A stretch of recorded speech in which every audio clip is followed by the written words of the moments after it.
ഒരു മനുഷ്യനെ പഠിച്ചെടുക്കുക എന്നത് അത്ര എളുപ്പമുള്ള ഒരു കാര്യമല്ല. കാരണം ഈ ഭൂമുഖത്തുള്ള സകല ജീവികളുടെയും സ്വഭാവം രക്തത്തിൽ അലിഞ്ഞു ചേർന്നിട്ടുള്ള ഒരു ജന്മമാണ് മനുഷ്യൻ്റെ.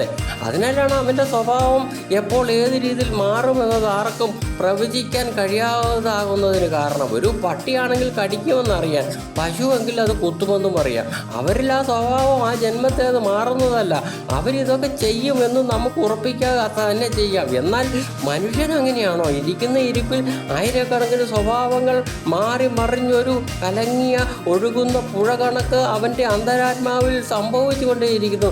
ഇങ്ങനെയുള്ള മനുഷ്യൻ എപ്പോൾ എന്ത് ചെയ്യുമെന്നത് ആർക്കെങ്കിലും പറയാൻ കഴിയുമോ? മൃഗങ്ങളെക്കാളും കൂടുതൽ സൂക്ഷിച്ച് നാം മനുഷ്യർ തമ്മിൽ പ്രത്യേകിച്ചും ഇടപെടാൻ ശ്രമിക്കണം.